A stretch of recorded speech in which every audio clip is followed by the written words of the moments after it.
That's where you're going. You're not coming to East 10th Street. You're not coming to East Washington Street. You're not coming down here to pick up a prostitute, because that's what you're going to see walking in the evenings as you're out.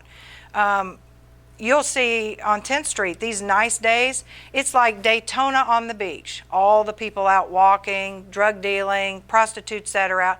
And nobody from Carmel or Zionsville sees that, because when they come to Indianapolis, they go to Mass Avenue. And so until you get in this neighborhood and see what the kids are having to deal with, they have to walk past that to get to school. They have to walk through it to get home. There are a whole lot of stops between their home and getting to school that can derail them from coming.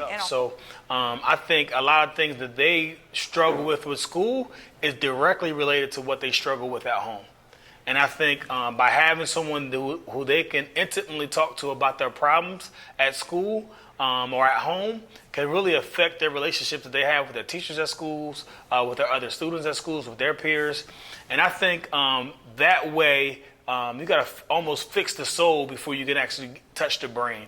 I think I read somewhere, people don't care how much you know until they know how much you care.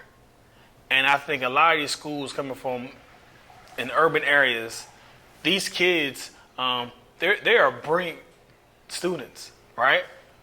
They don't put forth the effort because they don't think no one cares. They don't think there's any hope for them. So Elevate Indianapolis is a program where we're trying to administer some hope for these people. Show them that people care about them. People love them. People from outside of their neighborhood even. So that's why it's important that we want to get as much people as possible to support this program to really get involved. What impressed me the most was that it was a 365 model.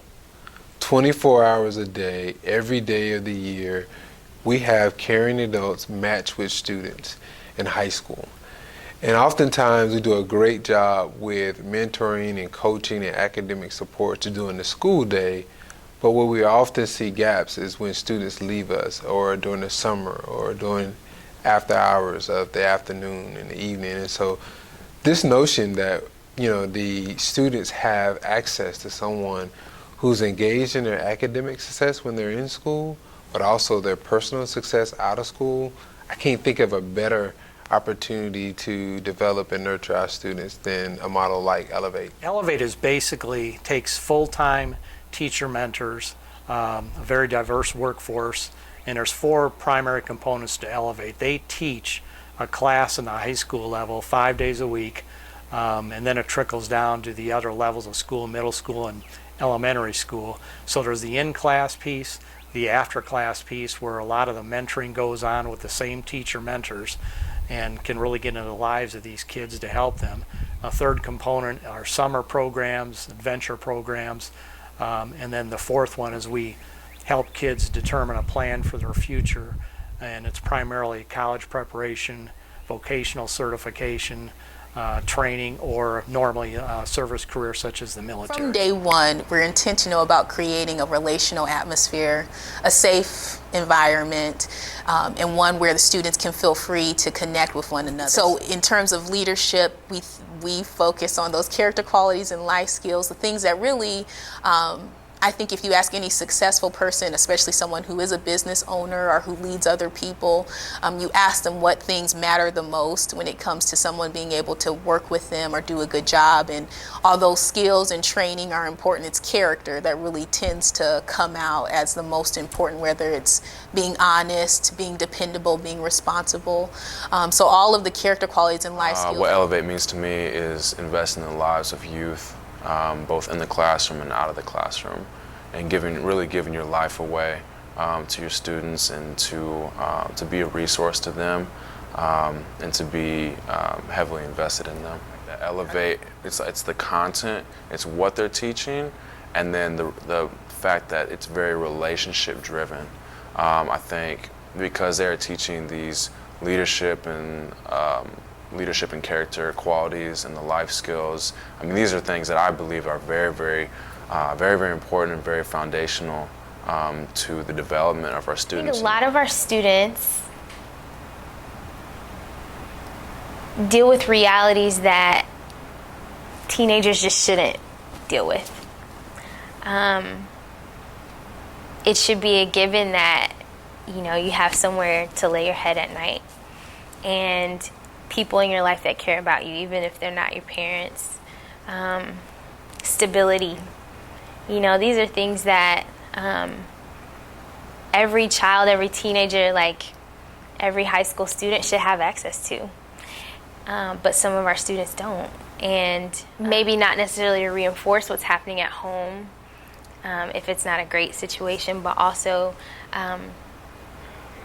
to just provide some sense of stability so that they know when they walk into the Elevate classroom that there's going to be teachers there who care about what happened last night, you know, whether or not they ate or whether or not they're feeling okay. And so I think that kind of changes the dynamic. So hopefully that vicious cycle can stop here.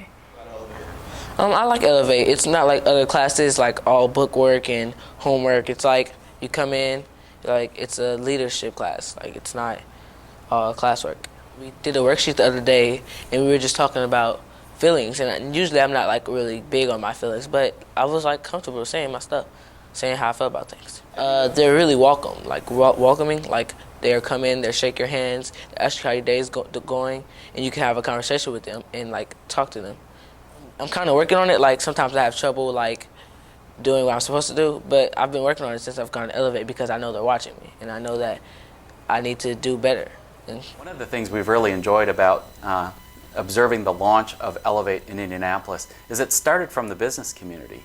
We had business entrepreneurs standing up this model because they want something better for their community. It's a meaningful engagement for them to see how they can invest in a teacher mentor who's going to serve dozens, eventually hundreds of children, to invest in their future and to produce a remarkable ROI, a return on investment that'll benefit our community by having more productive contributors to our workforce and to our neighborhoods, but also a stronger public school system in Indianapolis, which is very important for attracting talent and running business in Indianapolis down the road. Elevate will need additional community support. It'll need volunteers to serve in many different capacities to help the Elevate program be successful. It'll also need our personal resources, people to donate so that we can continue to staff enough of the coaches that we can get to every child who needs a coach.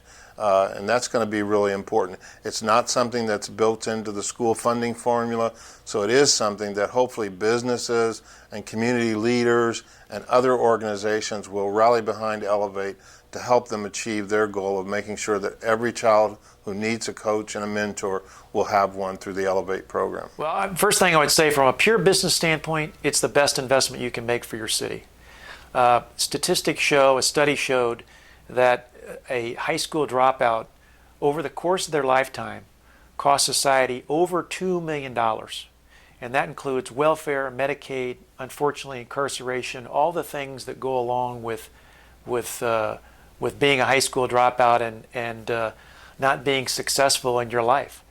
So for $1,000 to $1,200 annually, we can have a student in the Elevate program. So if you look at a student over a 5-year, 6-year period being involved in Elevate, it is a fabulous return on the investment to get back that $2 million, but also not only to prevent the $2 million spend on the high school dropout, but in fact to have that individual contributing to society through work, through taxes, through all the things that we do to be a good citizen.